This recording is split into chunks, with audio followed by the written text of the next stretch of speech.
Hello again, everyone, and welcome to this latest edition of Blues Clues here from our XBTV studios at Gulfstream Park. Good to have you with us as we welcome trainer Saffie Joseph Jr. to Blues Clues, and welcome to the broadcast, Saffie. Good to have you here. And now you're a third-generation horseman from Barbados. Tell us a little bit about your backstory. Well, thanks for having me. Well, my granddad, he raced in the 1940s, 50s, 60s. And he mainly owned horses, but he was one of the leading owners. He always owned horses. And then my dad, he was around from probably like 8, 9 years old. He became a trainer. He did pretty good, and he won. Well, I consider him not because he's my dad, but he's probably one of the best trainers to come out of the Caribbean. And I grew up under him. I grew up under his help. He always had good help, which is key in racing. I mean, it's not, you need a team. And he always believed in hiring the best, and that's where I learned. Now, I'm assuming just from growing up on the backstretch, being around the horses, being around your dad, you've always wanted to be a trainer. Was that sort of the end game, the goal for you? Well, starting off, when you're young, you don't know. I wanted to be a jockey. Right. that feel little too tall, dude. Yeah, a little too big too. Yeah. So then after that, you want to be from pretty young. I wanted to be a trainer. Realistically, yeah. I mean, I love horse racing. I love horses. I just love being around them.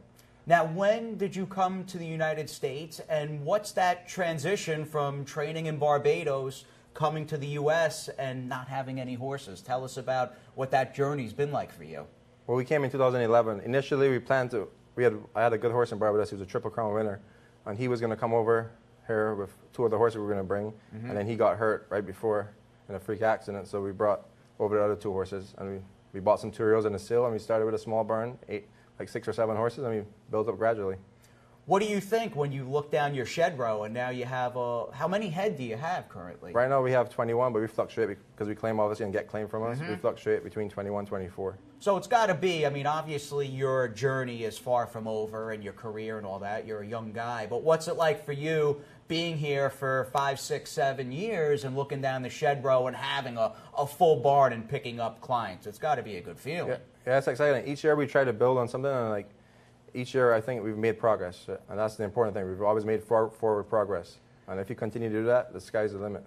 Now, what outside of the obvious, mainly better horses, maybe nicer facilities, what's the main, maybe not so obvious differences between thoroughbred racing in Barbados and here in America?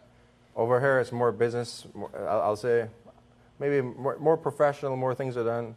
Barbados has good horsemen too, but over there it's more like as a hobby. You only race twice a month, whereas in America you race 5 days a week, you know what I mean? Right. So it's much more, over here is much more business. In Barbados, is more prestige. The racing over there is actually, if you go to races over there, it's exciting in the day because you're closer to, the crowd's closer to the track, and it's an exciting day. Like in Barbados, I go sometimes and watch the races on the grounds, which is something you don't do in America. You only watch it on the front side, basically. Oh, that's great. Oh, so watching it basically from the backstretch. Yeah, basically, there, right? like from the half-mile pole, a lot of people are around the rails. So. So it's like a tailgate party in a correct. way. I think like Saratoga, people watch it on the backstretch, and you get a whole different perspective. Watching races start on the backstretch, definitely cool. Now, in your life of being a racing fan and growing up in a racing family, do you have a favorite thoroughbred racehorse that you've seen with your own eyes? Well, I think American Pharoah, for what I've obviously they had Secretary and the great ones before, but for me seeing in my times, I think American Pharoah was in his league of his own. When did he grab your attention? He won a race at Oakland and he spread his shoe. Like I saw a picture of it, and it was like half on, half off, and most horses don't run like that. He just won it in hand. Like I think he was a freak of nature. Legend. Yeah. I mean, watching him win the Triple Crown, too. I mean, I was blessed to be at Belmont Park that day, right on the finish line, and it was really one of the greatest moments of my life. I think no matter where anybody watched that Belmont Stakes and him secure the Triple Crown, just an amazing race and horse and moment. No, for sure. For racing, it brought tears to my eyes. I mean, seeing him make good horses like Frosted look ordinary. Yeah. And then he was a freak of nature. Now, you're married. You've got 2 little kids. I'm sure that occupies any time away from the races. Do you have any hobbies outside of thoroughbred racing? Racing takes up everything. Racing and family, basically. That's it.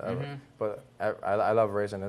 I'd rather be at the barn than be anywhere else. You know? When you look back, how happy are you that you decided to take that leap and to go out into the unknown, leaving Barbados and coming to South Florida to run? Well, I'm very happy to see where we're at now and where things are going. I'm very happy. Whenever you're going into unknown territory, at the beginning, change is always hard until you start to conquer your fears. And each time you gain more confidence, and you keep going forward. Well, this was great. Best of luck in the future, and thanks for joining us here on Blues Clues. Thanks for having me. And thank you, everybody, for tuning in. We'll see you next time from our XBTV studios.